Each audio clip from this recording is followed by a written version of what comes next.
Oh, hell yeah. Welcome to Football Life Presents the Audible. I am your host, Randy Hammond, on this 3/16 day, stone cold day, an impromptu episode for you, free agency frenzy edition. So no rundown, full on mess of a show. Where's everyone going? We don't know. We're going to walk you through it here on the show. Matt Bushnell, blah, blah, blah. Weather's probably great in Arizona. Give us the update. Cold. So Cold. 56 degrees right now. Oh, okay. Yeah, well, that's like the best weather day I've had in the last 3 months was 56 degrees. So it's a solid 21 degrees here in the capital region today. But that's all right because spring is here. It's in the air. It's almost here. We almost made it. But like I said, free agency frenzy. We have no rundown, so I'm just going to jump right into this, Matt. Let's go. It has been a crazy couple of days with players agreeing to contracts here and there. This is the legal tampering period in the NFL, so players can agree to contracts, but technically they cannot sign until the league year, which is tomorrow. But anyway, most of these agreements are set in stone, and this is usually what happens. So we're going to start off with the New England Patriots, Matt, and they took 2020 personally. Bill Belichick is taking Tom Brady winning the Super Bowl with another franchise personally, and he is spending more money than the Patriots have spent. It feels like ever. At first, they give Cam Newton a one-year deal worth up to $14 million, and you're like, all right, well, that's not great. But then they make a big splash with Jonnu Smith with the Titans, a 4-year, $50 million. This is all after they traded for Trent Brown, by the way, the offensive tackle for the Oakland Raiders. On top of after Jonnu Smith, you end up with Devon Godchaux, French, so excuse my pronunciation there, from the Dolphins, $16 million. Henry Anderson, the defensive tackle for the Jets, $7 million. Matt Judon, 4 years, $56 million for the lineman from the Ravens. Jalen Mills, the safety from the Eagles, 4 years, $24 million. And then you think they're done. They had two wide receivers, Nelson Aguilar for 2 years, $26 million. Kendrick Bourne, 3 years, $22 million. And then the one today, which feels like a slap in the nuts for everyone who wanted a playmaking tight end. But Hunter Henry, 3 years, $37.5 million. It feels like Bill is trying to recreate the Gronk Hernandez tight end duo from back in the day, like 10 years ago now. Matt, the Patriots are going all in on this. They are not trying to go out in the sunset by any means. Yeah, no, they are guns blazing and they're ready to go. I mean, the defense is going to have everyone coming back that sat out from the COVID season.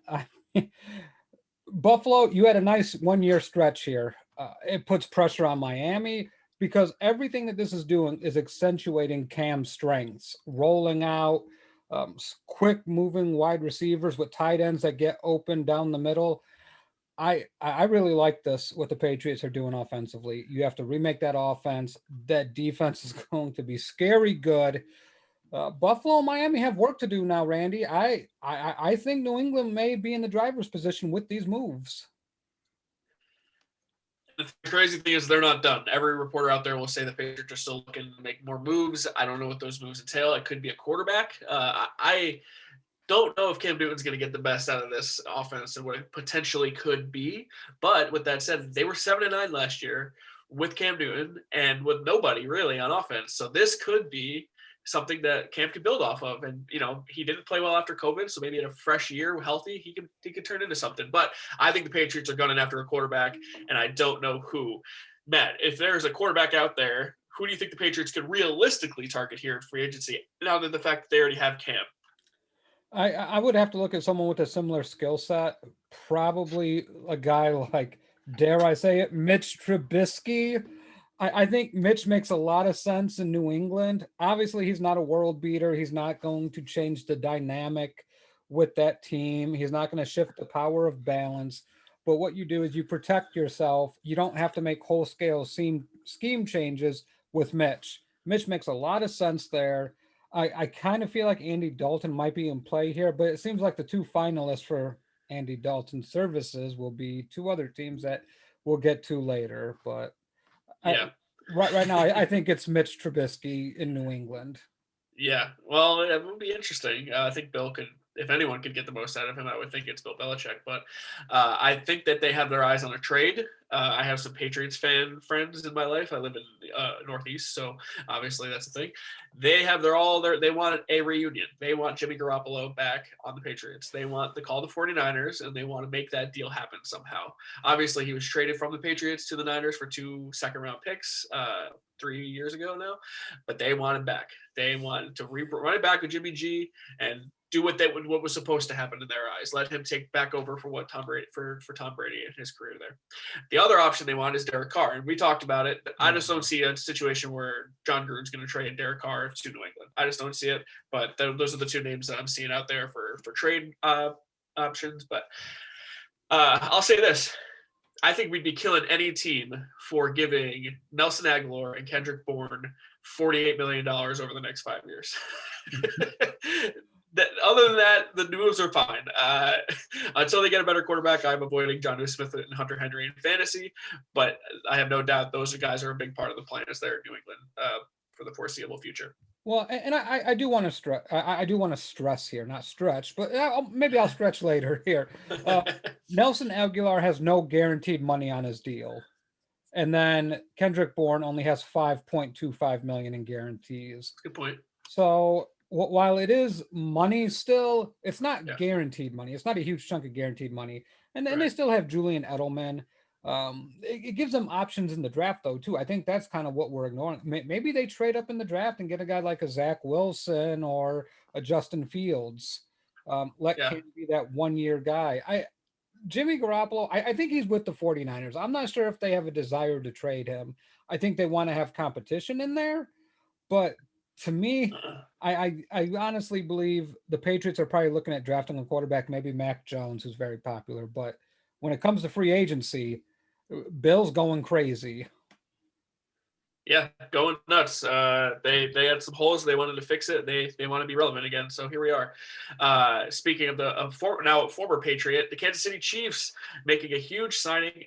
They released Mitchell Schwartz. They released Eric Fisher. What are they going to do about the offensive line? Well, Joe Tooney, the offensive guard, versatile offensive lineman for the Patriots, signing with the Chiefs for a 5-year, $80 million contract, $33 million fully guaranteed. Look, you got Patrick Mahomes. You have to protect him here. And I thought Mitchell Schwartz was one of the best tackles in the league, but he's probably older. Maybe they know more about this injury than we do.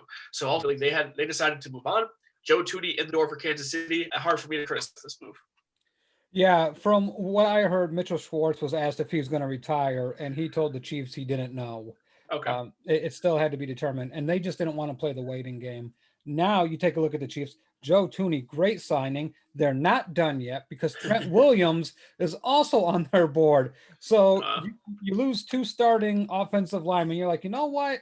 Let's just go get maybe 2 of the best ones out there in Joe Tooney and Trent Williams. So Trent Williams, I'm hearing reports that he's getting closer to going to my beloved Chicago Bears, but Kansas City is not out of it. They're very much alive. But right now it appears to be the Bears and the Chiefs for Trent Williams. The 49ers are out. Well, if they got Trent Williams, the Chiefs, they're right back in it. They replaced Fisher and Schwartz with very good options, if that's the case.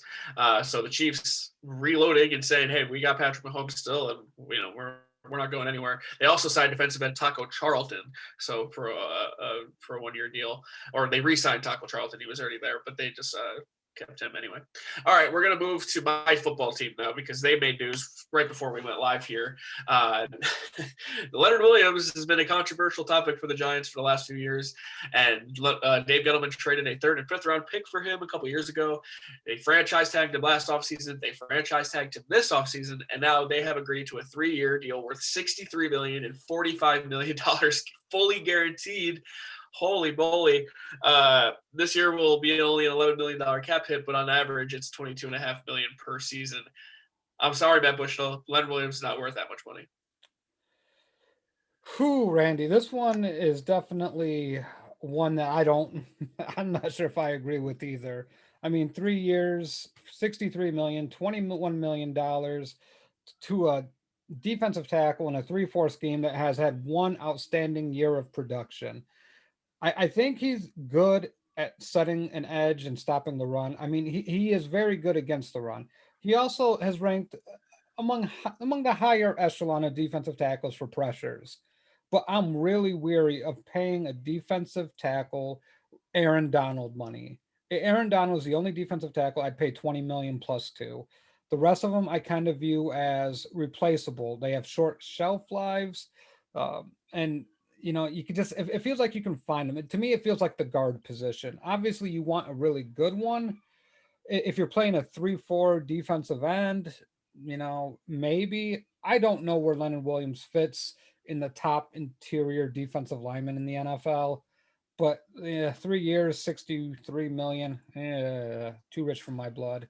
It's a lot, and you let his running mate right there in the defensive line, Dalvin Tomlinson, leave. He signs with the Vikings for 2 years and 22 million, which is a much more friendly number for a guy who is so underrated, is very good in the interior, who I think helped Williams. I know the stats don't show that Williams got his sacks with Tomlinson on the field, but it doesn't matter. I think those two worked really well together, and Tomlinson is damn good in the middle, and the Giants lost a huge piece in this because I would say because of Leonard Williams, but it's not Leonard Williams' fault. It's Dave Gettleman's fault for putting the Giants in this situation. There's so much to unpack here because the Packers were willing to trade a mid-round pick for him in last season, right? And now we're looking at this situation all over again. Gettleman with Landon Collins. He could have traded Landon Collins for a second or a late first, and he chose to hang on to him and lose him in free agency. This is bad GMing 101. He doesn't restructure contracts. He doesn't take advantage of players. It's like the old adage, buy low, sell high. He could have sold high on Tomlinson, or he could have sold high on Williams. Yep. To me, it just reeks of bad management of a roster. You're putting Joe Judge, you're taking his hands and putting it behind his back. Yep. And by trading Tomlinson last year, you see what Leonard Williams can do without him there.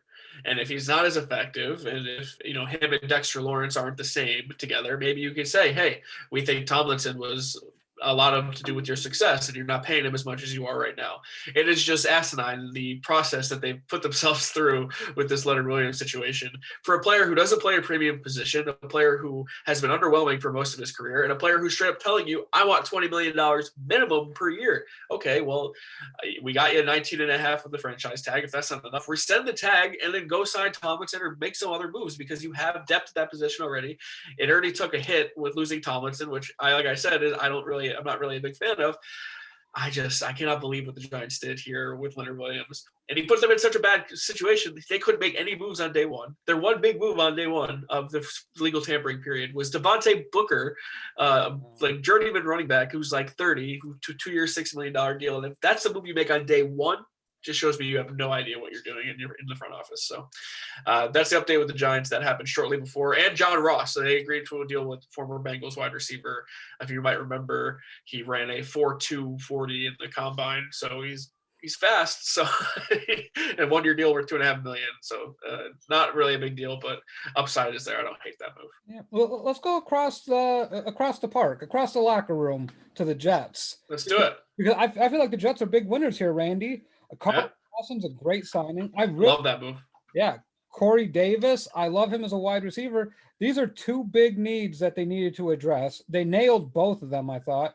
Carl Lawson, not the greatest guy I would put out there, but, I feel like he's good enough. Jared Davis, very interesting inside linebacker, played, I want to say for Detroit for a few years. He'll tackle, but is this a move to maybe move CJ Mosley? Yeah. Well, I was going to say put him next to CJ Mosley even, and I'm sure he will be a lot better too. I remember John Davis coming out of college, I believe, what was he, Florida?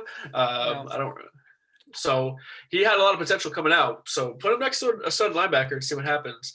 I like the Corey Davis signing 3 years, $37.5 million. I would have liked to see the Jets go after Galladay, and there's no saying that they won't, but Davis, I'm not sure, is at number one. He's very talented. He's easily the best receiver on the Jets right now. So they upgraded at that position.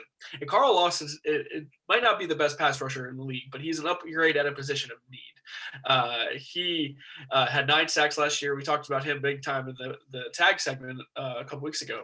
The Jets, 3 years, $45 million for Carl Lawson. He's going to come in there and be a pass rusher next to an already decent defensive line. At least they have a big man in the middle there. The defensive line got a lot better with this Carl Lawson signing. Yeah, the Jets scheme-wise are going to look a little bit different, but Saleh should have a pretty good grasp on what they're going to be doing. I think at the end of the day, you take a look at the Jets. I think a lot of their moves are going to be made through the draft, and I'm going to put it on the line right now, Randy. They're trading Sam Darnold. I don't know who he's going to, but I think they're definitely going to move him. I think they want that cost-controlled rookie deal with a guy like Zach Wilson or Justin Fields, one of those 2 quarterbacks. Maybe Trevor Lawrence falls to them. But I think Sam's out. They're gearing up. Mekhi Becton is a great offensive lineman. This is an offensive line deep draft. The elite talent is elite. There's very few of those elite guys, but it is very, very rich in the good to average offensive linemen in this draft. And you're going to find really good guards later on in this draft. So I feel pretty good about drafting. Yep.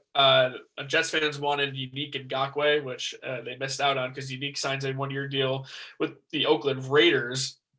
Matt, he's been a guy who's kind of his 3rd team in the last year. So 2-year deal worth $26 million. He might have been a blessing for the Jets to miss out on him at this point. Yeah, it seems like a guy that wears out his welcome awfully quick, doesn't it? Yeah. To me, I would be concerned about that. The Raiders need pass rush help. I'm surprised they didn't go get Matt Judon. I thought Judon was probably the best guy on the market, but I don't think Ngakoue is a huge downgrade. He's going to help that defense, and this is why they're not trading Derek Carr, because we've been saying the Raiders don't view Derek Carr as the problem. They view that defense as the problem. They hung in there with Kansas City. They were taking Kansas City's best shot. No way Derek Carr gets moved. The Ngakoue signing indicates that, and I guarantee you they're going to go defense in this draft as well. Probably. They have been defense heavy, it feels like, in their first few years there with Gruden and I don't remember his name, but anyway, they've been defense heavy for a while now for Mike the Raiders, but Mike Mayock, the scout, I tipped my tongue. All right, we're going to move on. We're going to stay in the same division. The Chargers giving center Corey Linsley a massive 5-year, $62.5 million deal worth $26 million over the first 2 years. Hey, you have Justin Herbert, your franchise quarterback in the future. You want a guy who he has chemistry with at the center position. Underrated. We don't ever talk about centers on the show, or no one ever really talks about centers, but centers are so important to your team and your game each and every week. So you have a young quarterback, you need a guy he can trust. The Chargers lock their guy up. Yeah, I like Corey Linsley a lot, and as a Bears fan, it was always frustrating to play against him, especially without having Eddie Goldman. And, to me, it's a win-win. I get to see one of the best young quarterbacks in the NFL have a premium offensive lineman to help him grow, and the Packers lose an all-pro center. Win-win. Right. It is going to be a big blow for the Packers, I think. And speaking of the Packers, they've made one move, and I think it's a questionable one. We're going to move on now to Aaron Jones. 4-year deal worth $48 million. I cannot believe they re-signed him. And for that much money, they already had Jamal Williams, and they drafted a guy, so I'm surprised Aaron Jones is back with the Pack. Yeah, to me, the Packers are in this crossroads of a situation. They're trying to appease Aaron Rodgers, but they lose games because of the same sort of deal. Their defense just isn't good enough, whether it's on the back end or up front, stopping the run. So what do? You pay a position that, in your own words, Randy, is very replaceable. You don't need to pay a guy $48 million to play running back in this league to have a good running game. Yep. And you already have the best quarterback in the NFL, top 3, I think top 4. So that's already going to put pressure on that defense to not come with 8 in the box. You can go get a guy in the draft for cheap that can run behind a pretty decent offensive line. Now we go to the defense, wide receiver. Imagine if you could have got Kenny Galladay on, the Packers to help Aaron Rodgers, or if you got Hunter Henry for the tight end position. There's just so many things here. Defensively, Matt Judon would have been nice. I know they probably wouldn't afford him. Jared Davis, as we talked about, he would have been an upgraded inside linebacker position. John Johnson, the safety that went to Cleveland. The Packers could have made some moves here. Shaquille Griffin at cornerback, another guy. So to me, this is just really a big swing and a miss. Yeah, I don't get it. Like Jacob in the comments said, and AJ Dillon too, the guy they drafted in the second round last year. So I'm just surprised. The position largely replaceable to spend a lot of money on. Apparently, Aaron Jones is beloved in the locker room, so maybe Rodgers had something to do with that. I don't know. Aaron back with Aaron in Green Bay. Now to the team who beat them in Green Bay in the NFC title game and the defending Super Bowl champions. They just have more money than anyone, apparently, and they have guys who want to come back on cheap deals to run it back. And that's what happens when you win. People want to play for you. Chris Godwin gets a franchise tag. Rob Gronkowski gets a 1-year, $8 million deal. Shaq Barrett re-signed 4 years, $68 million. That's less AAV than Leonard Williams got for a way better player, way better, at least a value player at this point. Levante David back 2 years, $25 million. Absolute steal for Levante David. He could have gotten paid in the free agent market. Mm-hmm. And then Kevin Minter, linebacker, also re-signed a 1-year deal. Matt, how are they doing this? I mean, when Tom Brady's making $9 million this year for a cap hit, that helps.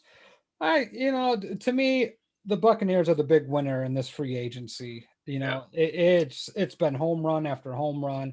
I have no doubt they're re-signing Antonio Brown. Yeah. That's going to be next. They got 2 other guys that they're in talks with to bring back. So, Dominican Sue, one of them, and Leonard Fournette. That's the other big one. Yeah. If you tell me they're bringing all 3 of those guys back, yeah, I believe it. And then they're going to get James White. So to me, this is all the Brady effect, Randy. It really is. They see Brady taking less, but not really. Those voidable years are coming in handy. Yep. So to me, I tip my cap to them. They are going to be tough to beat. I think they're beatable still. I still don't think they're a perfect team. Right. But, depending on where you get them and how you get them, but home run signings for them. Really good job. Though Tampa's going to be back, and they might not be done either. So, like you said, they're going to probably add a couple more players, and they are going to be, the defending champs. So, still the team to beat. All right, we're going to stay in Florida, Vince's favorite place in the world. Our friend Vince McCarnetti. The Jacksonville Jags came in with the most money of any team in free agency, not making any big splashes to this point, but still active. Carlos Hyde, running back, 2 years, $6 million, nothing there really. Jamal Agnew, wide receiver, former Lions receiver, 3-year deal worth $20 million. That's a lot of money for a guy. I don't know if he's that good. Philip Dorsett also agreed to sign with them. Some of the more notable names, I would say Shaquille Griffin from the Seahawks, 3-year, $44.5 million deal. That's the biggest contract they've signed to anyone at this point. I'm just kind of sitting here looking at all these guys. They gave the franchise tag to Cam Robinson, like, hey, Jacksonville, why don't you go make a move? Why don't you sign Kenny Galladay? Why don't you do something? I think this is to get in a position to be 8-8. They want Trevor Lawrence to be somewhat successful. I think they're looking at the AFC South and seeing Indianapolis there as still kind of the team to beat. Tennessee is still really good. I don't know if they're going to be able to compete with those 2 teams, but I think it's to get marginally better and then maybe make some moves. I agree with you. I personally don't get it. Like, I like Shaquille Griffin. I like that signing a lot. Are you telling me you couldn't afford a guy like Joe Thuney? Why aren't you in the Trent Williams sweepstakes? The best friend to a young quarterback is a really good offensive line. And while I said it is good, it's a good to average draft for offensive linemen when you get past Slater and Sewell. But, you got Trent Williams on a platter. You got Joe Thuney on a platter. You got the money. You can sign both of them if you wanted to. And you just come with some lackluster stuff. I don't like it. Yeah. Roy Robertson Harris also getting a 3-year deal worth $25 million. That's too much for him. It's a lot of money. I feel like they should be more responsible. And, some of these high-end guys, because they had the money to actually pay for them. And, they're just kind of chilling. So I wonder what the Jacksonville's going to do. We're going to stay in division because the Tennessee Titans lost Jonnu Smith, lost Corey Davis, and they're probably going to lose Clowney, which is probably okay. But the one interesting move they made, they signed a guy who tore his ACL that we both like a lot, Bud Dupree from the Pittsburgh Steelers. They gave him a 5-year deal worth $85 million and $35 million guaranteed. I know a lot of teams were staying away because they didn't know how the ACL was going to impact him going forward. The Titans don't seem to have much concern. Man, it's hard. So 2 things with Tennessee that worries me. The biggest loss, and we mentioned all the names, Jonnu Smith, God, I forgot the other player, Corey Davis. Yeah. Arthur Smith is the biggest loss for this team. Yeah. That offense may not look exactly the same, and losing an offensive coordinator that talented hurts. But Bud Dupree, I tend not to worry about ACL injuries when it comes to specific positions. Yeah. Edge rusher is not one of those positions where I'm not concerned about it. I am slightly concerned because you're doing a lot of bending, planting, driving. To me, it's a little bit of concern. Will he be healthy? I think so, obviously. It's more or less a 9-month injury. But if he can return to normal, I think it might be a steal for them at 5 years, $85 million with $35 guaranteed. Yeah, players recover way easier from ACLs than they used to. So if he comes back healthy, he is the pass rusher that they definitely want him to be or need him to be. So I like the move for Tennessee. I wish the Giants were in on budget pre or maybe some other teams that needed a pass rusher. But that's a lot of money. I think more than most people were willing to give. But maybe the Titans are just more confident than not. All right, Matt. We are going to move on. I don't anywhere in any direction you would like to go into right now. You know what? Let's head off to the NFC West. I know there's been a lot of speculation since we last been on the air about Russell Wilson, the Seattle Seahawks, the Arizona Cardinals, definitely going to lose Hassan Reddick. Not a whole lot of noise coming out of the NFC West. The 49ers signed Jason Verrett again. They re-signed him. But the Rams, Leonard Floyd, 4 years, $64 million. Matt Stafford. Are the Rams the class in that division? I think so. I don't see how they're not. They have more high-end talent than everyone else. I think they have the best coach in the division. I like Kyle Shanahan, but I just think I like Sean McVay more. Losing Brandon Staley as their defensive coordinator might hurt, but hey, you have Aaron Donald on defense. That's the most important thing. This is an Aaron Donald contract. I feel like Leonard Floyd needs to cut Aaron Donald a piece of this deal because he got other guys paid. Their names are blanking me, are blanking on me here, but there are guys that the Rams have signed. Ndamukong Suh, and I wish I could think of his name. He was drafted by Jacksonville, but Jalen Ramsey. No, not Jalen Ramsey. He was a pass rusher. He went to the Falcons. Dante Fowler.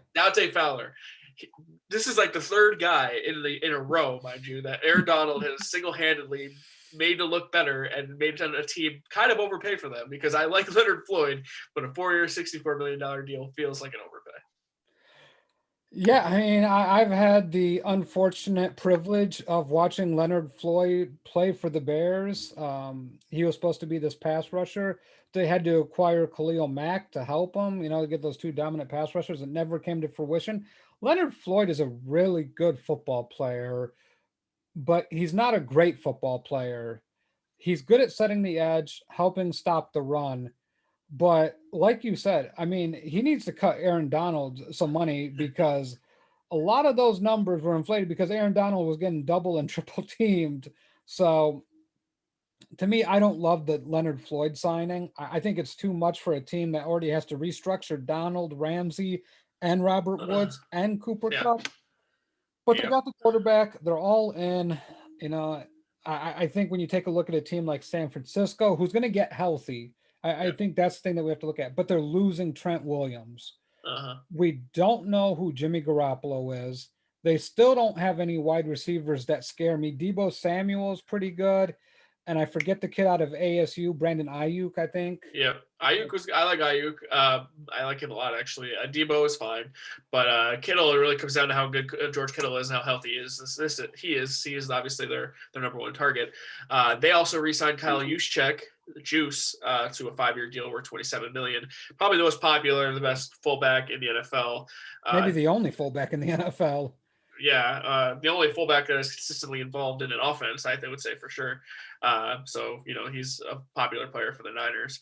All right, so the Rams I wanted to bring up lost John Johnson, those popular safety. So we're gonna go to the team that signed him in the AFC North, and it is the Cleveland Browns. John Johnson signing a 3-year deal worth $33.75 million deal, basically $34 million with $24 million guaranteed. I think this is a great spot for him. The Browns struggle in the secondary. They needed a safety. They need safety help in particular. I think John Johnson is a perfect fit for Cleveland. Yeah, when you take a look at the defense, that's really strong in the front seven with Myles Garrett and some of the other pieces they have there. I like their front seven. The secondary's always been the issue. I think Denzel Ward's a fantastic player, but if he's not healthy, that secondary is bad. So now you get John Johnson, which is a huge upgrade. Make no mistake about it. When you go from not being able to stop anybody from throwing to now you got, 2 competent pieces out there, if not, Pro Bowl pieces. Now it gives you the flexibility in the draft that you need. So you're not necessarily drafting for need. You get to draft some positional, add strength to a position. So I'm interested in what the Browns are going to do. I wish they would do more, but I think they may be a little cash strapped here. Yeah, I would like to think that they're not done, but like you said, they don't have the most money available, so we'll see about that. We're going to move to a division rival for the Browns, the Baltimore Ravens, where within hours of the legal tampering period, they signed former Giants guard Kevin Zeitler, who was a cap casualty cut because of the Leonard Williams situation. 31-year-old agreed to a 3-year deal worth $22 million, $16 million guaranteed, and look, the Ravens already have a stud running game, a stacked offensive line, it feels like, and he's going to fit right in with them, I think, ultimately. I think he's going to show up and block for Lamar Jackson, and they're going to be great. Yeah. What this signing does, in my opinion, is it makes the Giants that much weaker in a position that they need to be better at. Yeah. And the Ravens, they have bled a lot on defense. Here's what the Ravens think. Scheme-wise, they can control this defensively. What they think they need is offensive linemen to help facilitate a very strong running game. They are going to live and die by the run. Lamar Jackson will probably average 15 carries and whatever trio of running backs they trot out there. I like the signing because it helps. You have Orlando Brown, who may or may not be traded. So he wants out. So yeah, and I honestly, he is a big dude. I would make that phone call. He is a really good football player. So maybe Zeitler's to help mitigate that future trade. Right. We don't know, but I like what Baltimore did with the Zeitler signing. I really hate everything else because these are good players that they did lose. Yep. Baltimore will still be good. I'm not worried about them, and they might not be done. They're smart about this stuff, and we'll see what happens with the Orlando Brown Jr. situation. All right, to the Bengals. They're going to finish off here in the AFC North. The Steelers not doing a whole lot, so we don't really need to talk about them. But I like the Bengals here. Brandon Allen re-signed. Okay, whatever. Trey Hendrickson is the signing I like here. 4 years, $60 million, interior defensive lineman, or he's actually a pass rusher. He's a defensive end. They lose Carl Lawson, but they seem to be replacing him here with Trey Hendrickson. Yeah, I think Trey Hendrickson he's a good player. Made a lot out of not a big profile coming out. So I think it helps them. I think Trey Hendrickson will help mitigate the loss of Carl Lawson. But to me, it's just like, you could have had Carl Lawson for the same price, essentially. So I guess it's a wash. I'm just not sure if I'm a huge fan of it. I think Hendrickson was a big part of the Saints defense, which we talked about. Was pretty damn good last year. So I like that move. They also signed Chidobe Awuzie, the safety. I believe I nailed that name. Thank you very much. The safety corner from the Cowboys. It felt like this guy got cooked every game for Dallas, which they got cooked most of the time, but maybe in a different situation he could have more success. But they gave him a 3-year deal, so they obviously like what they saw. Yeah, not a huge fan of it. I think anytime you get defensive backs, one thing you can't coach is speed, Yeah. and unless you're playing a zone-based scheme, which the Bengals might be, Lord knows I don't want to watch a whole lot of Joe Burrow less Cincinnati Bengal tape, so not a huge fan of it. And I think at the end of the day, the Bengals are further away than what a lot of people may think. This is still a last place team in this division, Yeah. even though the 49ers 25 minutes ago just released Vince Williams. Uh, Okay. yeah, their veteran linebacker. So that's kind of a huge loss. It saves them 4 million on the cap though. So Vince Williams is out there if anybody needs an inside linebacker or a linebacker in general. So, but the Bengals, it's just last place. Not a whole lot of. I don't feel good about it. I don't feel bad about it. I just think this team's far away. Yeah, they're gonna hope that they get Sewell, who followed them at 5, and bolster that offensive line, and hope Burrow comes back from injury and kind of build off of that. But they're not particularly close.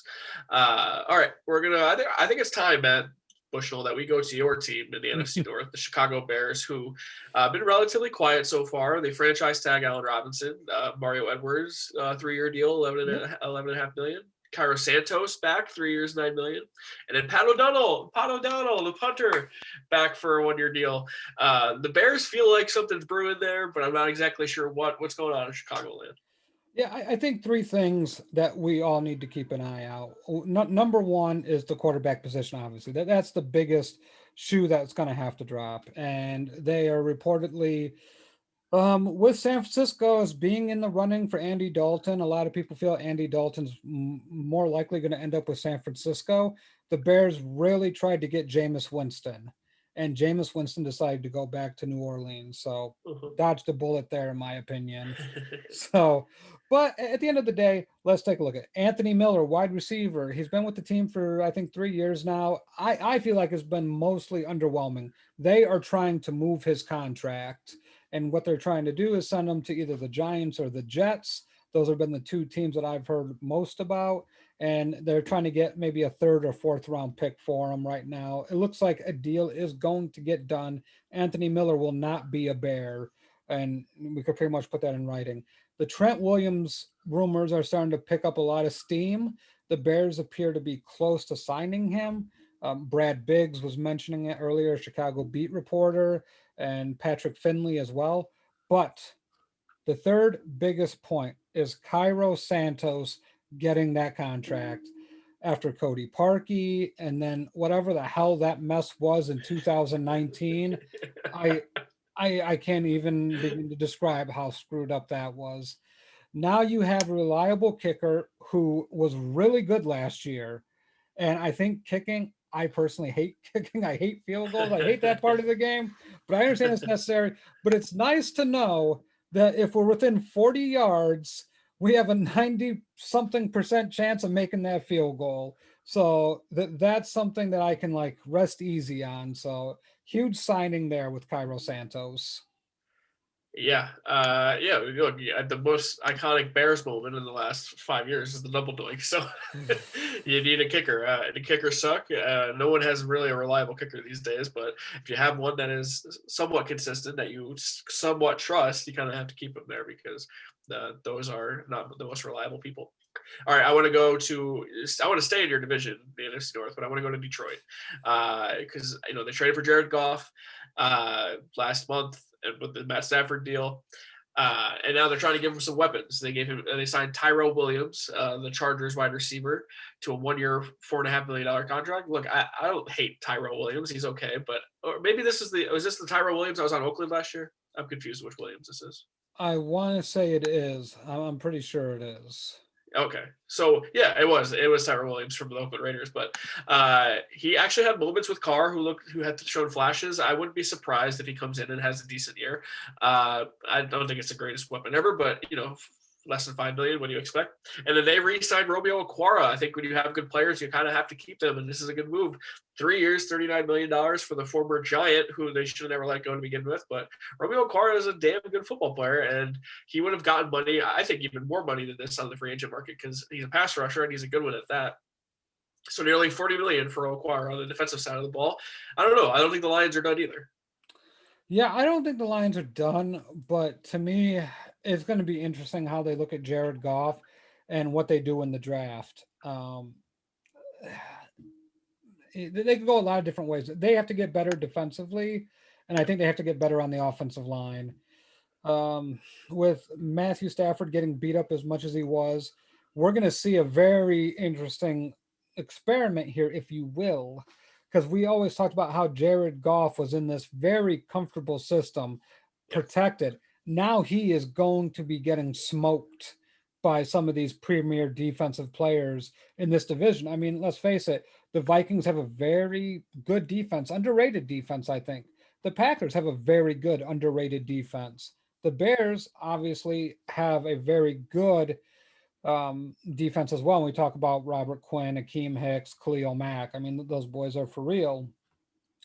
So now Detroit is going to get Jared Goff just absolutely massacred here. But, Motor City Dan Campbell, I mean, Yeah. the guy's an animal. So we'll see. But we have Leon Tompkins saying that he thinks they go wide receiver at 7. Okay. Not a bad pick, but man, like I think Slater's the pick here. I think you have to take Slater out of Northwestern to help protect that offense.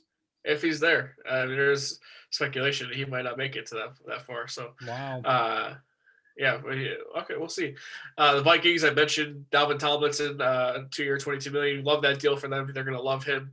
Fun fact: there's been 2 Dalvins to play in the history of the NFL, and the Vikings have both of them. So, Dalvin Cook and Dalvin Tomlinson. They re-signed offensive lineman Rashad Hill for a 1-year, $2 million deal. Stephen Weatherly, the defensive end, 1 year, $2.5 million, and Nick Vigil, 1-year deal as well. So the Vikings kind of quiet, but I really love the Tomlinson deal. Yeah, and dropping news I just saw, the Chiefs have released Damian Williams. Okay, all right. Well, he opted out last year, so it's CEH's job to lose at this point. Yep, and the Titans have just released Adoree Jackson. Wow, former first-round pick, Adoree Jackson. Names are dropping now. All right, getting done. Okay, look at that. This is why we want to do the show today, and we got. I hope some wide receiver news breaks while we're on the show because we have a few good ones out there still for the taking. All right, let's go to now. I want to go to Carolina because they took a player from the Vikings that is relatively important. After giving the franchise tag to offensive tackle Taylor Moton, they signed guard Pat Elflein, 3-year deal worth $11.5 million. And look, the Panthers, I feel like something is going to happen with Carolina, and they want a quarterback. They should be in on Galladay. Matt Rule is trying to make things happen. I don't know what, but they're trying to bolster an offensive line for some kind of move there. Yeah, I think it's going to be, if I had to guess, Deshaun Watson's very much in play here. Okay. I just have to believe between them and Miami, Carolina is going to put together a package. Obviously, having the 7th overall pick. I'm sorry, not the 7th overall pick. Carolina has 8 or 6 or 8. I can't remember. No, Eagles have 6. They have 8. Yeah. So with 8, they have some ammunition to trade with Houston. Houston might be able to get a quarterback like Justin Fields or Mac Jones, depending what their preference is here, or Trey Lance. I know a lot of people like Trey Lance. I'm not a huge fan of him. He hasn't played enough college football for my liking, especially in a small, very small, conference to be in league, to be quite blunt about it. So the Panthers can make a lot of sense for a Deshaun Watson trade. I don't see why he wouldn't want to go there because he went to college around Clemson. That fan base would be frothing at the mouth for him. He comes into a very offensively favored system. And I think it's a pretty decently run organization. The question is, are they going to be able to move Bridgewater's contract? The Bears. Don't put that on me. Yeah, I don't know. They paid Teddy a lot of money, so it's going to be hard to move him. They could just buy him out, but that would be quite the cap hit. So we'll see what happens there. I have a feeling they're stuck with Teddy for at least another season. Yep, I feel the same way. All right, Matt Bushnell. No moves for the Falcons, so that division is basically a wrap. I want to save the Saints for the end because it's a good transition into our final segment of the show. Yep. Let's go to the Washington football team, same general region of the country. They somewhat fill in a quarterback spot for at least this year. And Ryan Fitzpatrick, his 9th NFL team I just love. He is the absolute definition of a journeyman quarterback. He 1 year, $10 million deal. He's the starter day one. I'm sorry. He's better than the Heineke, and he's better than Kyle Allen. So to me, Ryan Fitzpatrick is your day one starter in Washington. Yeah, and I bet they go quarterback in the draft. They're going to try like hell to move up in this draft because I think they really know that they have to get a long-term answer there. That Dwayne Haskins hit. See, and here's the thing that bothers me about drafting quarterbacks, Randy. And I hate to say it, but if you're not all in on a quarterback, why are you drafting them in the first round? So right. Second round, I get. Like Dwayne Haskins never jumped off the screen at me to be a first-round pick. Neither did Daniel Jones. I mean, that draft for quarterbacks was probably one of the worst quarterback drafts we've had in a while. It just wasn't very good at the elite talent. But I think at the end of the day, when we take a look at the Washington Football Club, Ryan Fitzpatrick is perfect for a young quarterback. Yep. He can, show him the ins and outs. I don't think Heineke is going to be interesting because is he on the roster? I know he's signed somewhat of an extension. Yep. He's got guaranteed money, so he's going to be on the roster, I think. Yeah. I don't think Kyle Allen is signed, but he might be. Okay. Well, one of these two. And you go get Fitzpatrick, so that complicates the draft process. Maybe they take a Trask out of Florida, or maybe Eifert or whatever his name is out of Texas.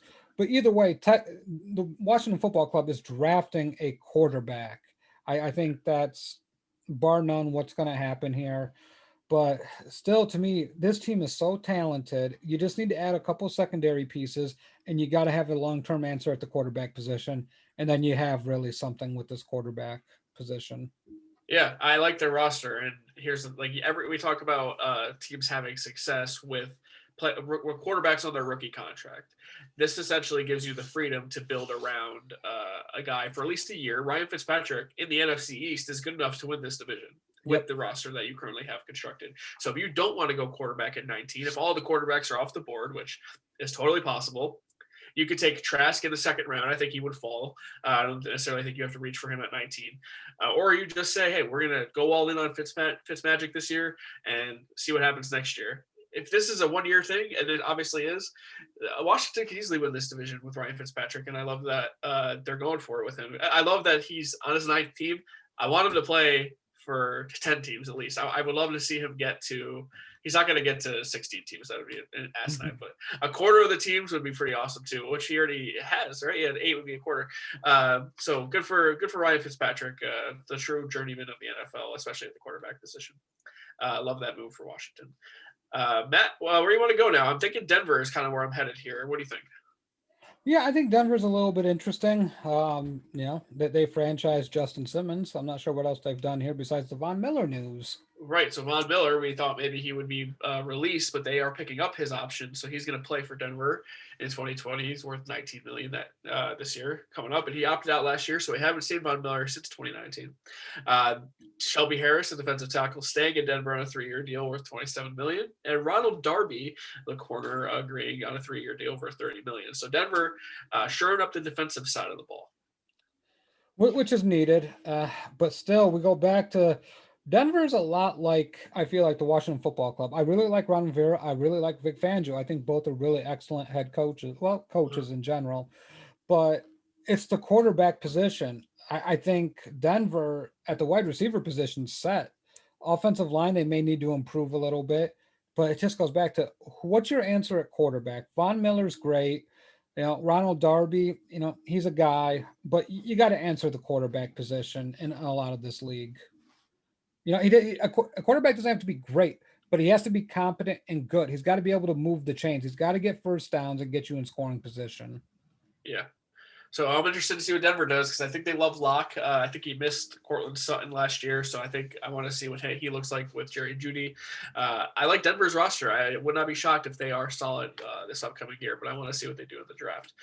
All right, I want to move to Houston, which is in Deshaun Watson no man's land here, but they've been active. They've signed a bunch of guys. Mark Ingram, 1-year deal worth $3 million. Andre Roberts, 2-year deal worth $6 million. They traded for Marcus Cannon of the Patriots. Does not go into effect till tomorrow, as most of these things do. Shaq Lawson in a trade with the Dolphins, but for Bernardrick McKinney, mind you. Let's see. Christian Kirksey, the linebacker, for $4.5 million. Vernon Hargraves back on a 1-year deal. Terrence Brooks, the safety, for $2 million. I mean, this is just a lot of stuff that feels like, all right, we're filling a roster. We're probably going to be in last place. Maybe the worst team in the league. Yeah, I don't think it's out of the realm of possibility. Just a lot of pieces have to get put together here for Houston, and I don't think they have a lot of the answers. To me, I think it comes as simple as this, and it's difficult to equate, but Cal McNair is an issue here. But he's not the biggest issue. I think he could build some good faith with Deshaun Watson, but people hate Jack Easterby. Like, he is public enemy number one with the players in that organization. They do not like him. A lot of players wanted him fired. Yep. I feel like the only way to salvage the relationship with Deshaun Watson and keep him in Houston is to fire Jack Easterby. Yeah. But Cal McNair is somehow tied to this guy. I don't know how he is so interconnected with him. He's got photos somewhere. Yeah, I mean, there's got to be something like that, because this is crazy. But yeah, my viewpoint is this: trade Deshaun Watson at this point. If you're not going to fire Jack Easterby, trade Deshaun Watson. And I think we got an indication of that, right? When David Culley was doing the Jeremiah Trotter podcast, where he basically said, more or less, Deshaun Watson's not figuring into the team's future. Get it over with. Rip off the Band-Aid. They're probably going to trade him on draft night if it happens, because then they can get 4 first-round picks. Yeah. But, and it came out today that there's still so many teams interested, up to 5 teams that are legitimate options for Deshaun Watson at this point. Oh, yeah. I mean, basically, it's name your price. For a 25-year-old quarterback, the sky's the limit for this kid. He is so good. So, to me, it's just suck it up. Go 0-16. Go 1-15. Go 2-14. This roster sucks. You're going to be in last place in that division. Jacksonville's going to jump you. You're far away. So accumulate as many picks as you can get. For sure. We'll see what happens there. Obviously, we'll keep you updated when it happens.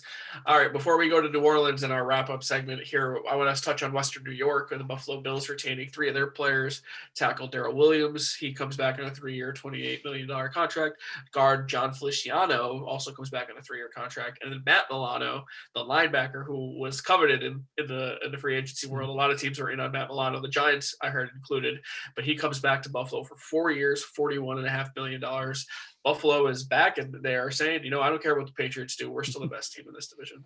Yeah, it almost feels like the pressure is going to be on Miami here because Miami hasn't done a whole lot of anything. No. They got draft picks and ammunition, which is great. But, man, Kenny Golladay would be really good with the Dolphins, by the way. That would make a lot of sense. I've heard rumblings of that. Yeah. But the Bills, I mean, hey, run it back. You won the division by a lot of games last year. It wasn't like it was particularly close. The Dolphins are good, but is 2 of the answer? We don't know. Yeah. At the end of the day, I think it's going to come down to the Bills and the Patriots now. And I'm leaning Patriots, but the Bills, all depends. Can Josh Allen grow and not just rely on Stephon Diggs? We'll see. I think, your opinion might change if the Dolphins land Deshaun Watson. But, we'll see how that shakes out. I still love the Dolphins roster, and I love their coach, so I'm not counting them out. But best division in football right now. It's crazy how far it's come, but I think you're right. It definitely has potential to be that. All right, so now we're going to wrap up with the Saints, and if you guys know anything about football news, you know where we're headed here, but we're going to talk about their free agency first. They re-signed Jameis Winston to a 1-year, $5.5 million deal. This after extending Taysom Hill to a 4-year, $140 million deal, which is literally just nonsense number-wise, which we could break down, but it's kind of boring. Regardless, he's not going to make $140 million over the next 4 years, but that's the number that they're throwing out there. Re-signed Ty Montgomery to a deal on minimum deal, and James Hurst, the offensive lineman, to a 3-year deal, and they franchise tagged Marcus Williams. So the Saints are going to look different. We'll get to it, but what do you make of their free agency so far? Yeah, man, it feels like a team in transition. They're trying to find their quarterback. I don't think this team's good enough to win the division. I don't think they're going to be able to overcome the Panthers. Cam Jordan might be the next guy out the door. I know people talked about Russell Wilson as a potential for New Orleans, but I think we could put the nail in the coffin with that with Jameis Winston and Taysom Hill both being there this year. The numbers just don't work, and they would completely have to gut that roster. Like there'd be no one left at that point. And really, draft pick compensation, not a whole lot to be really, allured by if you're Seattle here. So then, you take a look at what they have here, and to me, it's maybe a 10-win team. Yeah. Got to make some moves though. Yeah, we'll see what happens with the Saints because, for the first time in 15 years, they will have a different starting quarterback. That is because on Sunday, Drew Brees, the all-time leader in passing yards and the second all-time passing touchdowns, one of the greatest quarterbacks ever, has announced he's retiring at 42 years old. We've been waiting for this decision, and he finally announced it. He let his kids do it in a cute Instagram video, saying that, we're happy our dad can come home and spend more time with us. Look, Drew Brees, 42 years old. We talked about how he declined physically big time in the last 2 years, so this was expected. He's going to make a transition to NBC Sports as the color commentator. He eventually will take over for Collinsworth, I assume, but he's going to do the games with Tirico, which I cannot wait for. But he's going to do Notre Dame games. He's going to do the Thursday night games, the non-Sunday night games, and he's going to do the Olympics. So we're going to still see Brees around, but we're not going to see him play quarterback anymore. Matt Bushnell, after 20 years in the NFL, Brees, what is his legacy in the NFL? One of the greatest ever. I don't think you could take that away from him. I mean, we constantly do like a top 5, we're so quick to point the GOAT. And each thing is so different. I mean, Brady's definitely the most award, he's collected the most accolades, but by all means, but to me, each quarterback writes their own story. And it's a little bit different. And Drew Brees is definitely one of those quarterbacks that got the most out of every ounce of whatever he had. Not the strongest arm. He was the first overall pick in the second round by a team that had the first overall pick and could have took Michael Vick, but instead they traded back to 5 to get LaDainian Tomlinson, and they paired that with Drew Brees, which shit, you drafted 2 Hall of Famers in the first and second round. You can't get better than that at one of the most important positions. Yeah. But yet they still managed to let him go. But kudos to the Chargers for drafting another Hall of Fame quarterback with Phillip Rivers. So to me, technically they drafted a Hall of Fame quarterback in Eli Manning. Technically. There you go. And traded for another Hall of Fame quarterback. Yeah. At one point, the Chargers had 3 Hall of Fame quarterbacks in a span of 20 years. Right. But, Drew Brees goes down as just being deadly accurate. You talk about one of the most accurate quarterbacks to ever play the game. That is Drew Brees. That is my, when I think of quarterbacks, so I snipers, however you want to say. I mean, he was, if we talk about hockey snipers, that's what Drew Brees was in football. He was a quarterback sniper. If you were open, he was going to put it in the spot where you would be the only one to catch it.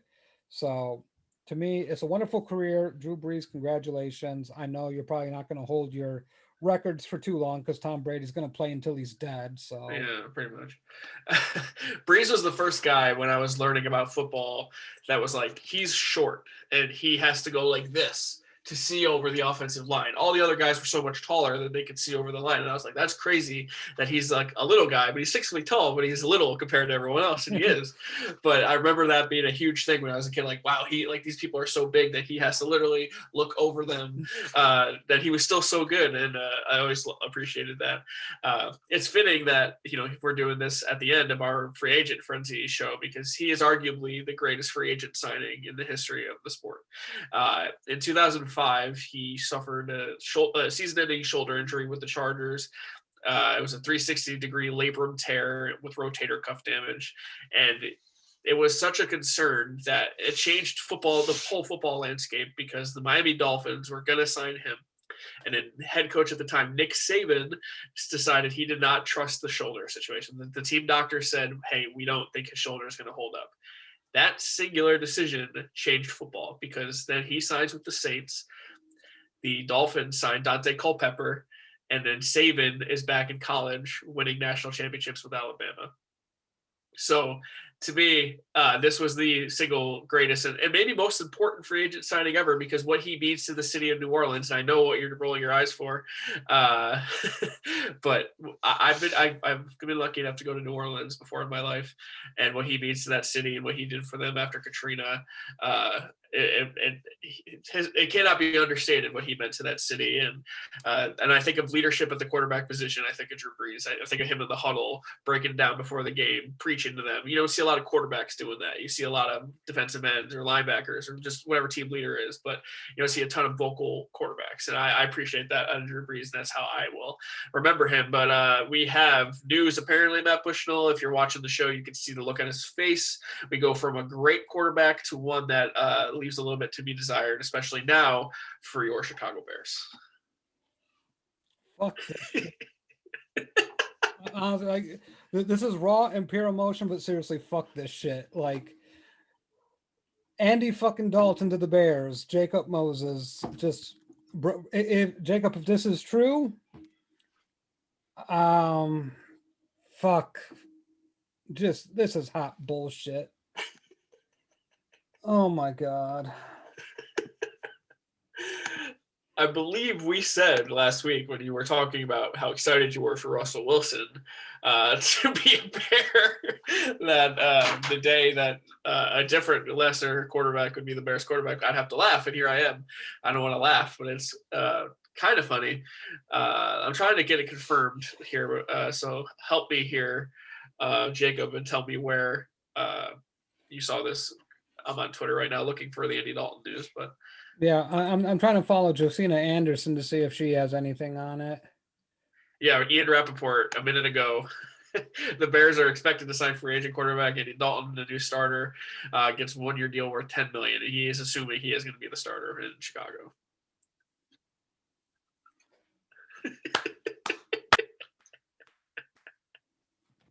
If you are watching the show live, ladies and gentlemen, you are witnessing an all-time moment here on the Audible. I am congested as all hell. I cannot breathe out of my nose, and I cannot contain my excitement to watch Andy Dalton play football for the Bears. For as bad as I feel in my breathing situation at the moment, I have to feel better than Matt Bushnell does right now. Yeah, this man. All right, we're running out of time here, but I'm going to go on a rant. This is the last thing I'm going to say. When those two assholes sat up there and said, we know we have to get better at the quarterback position. We have to get better at the quarterback position. And your answer is to trot out fucking Andy Dalton and Nick Foles to have a better quarterback situation. What the fuck are you? Give me Mitch Trubisky over this bullshit. I know what Andy Dalton is. He didn't win shit. You're not better. You're worse. You're fucking worse. You dumb fucking. You know what? Suck my dick, Bears. Suck my fucking dick, because I am sick of this shit. I've endured decades of terrible quarterback play. You better pull out Russell Wilson, because if Russell Wilson's not a Chicago Bear in August, I ain't watching a fucking Bears game. I ain't going to watch the tape. I ain't going to watch shit on this garbage-ass franchise. There you have it. The Red Rifle going to Chicago. Presumably the starter, unless something crazy happens here. Hey, this is not how I expected to end the show. I expected to be praising one of the greatest to ever do it, who's hanging up his cleats. Congratulations, Drew Brees, on a wonderful career. Matt Bushnell, hey, congrats on a new quarterback. You know, you really wanted one, so I'm happy for you there. Change of scenery for the Red Rifle will do him good. But hey, we got to go here on the Audible, Matt. We could talk about Andy Dalton all day, but I don't think either of us really wants to do that. So, hey, check out all the shows we got under the Life Group umbrella, but we'll be back next Tuesday with all of the news around the football world. Thank you guys so much for supporting us. Matt, is there any parting words you would like to say to the audience? Nope. Didn't think so. All right, on behalf of Matt Bushnell, I'm Randy Hammond saying thank you guys for tuning in. We'll see you next week.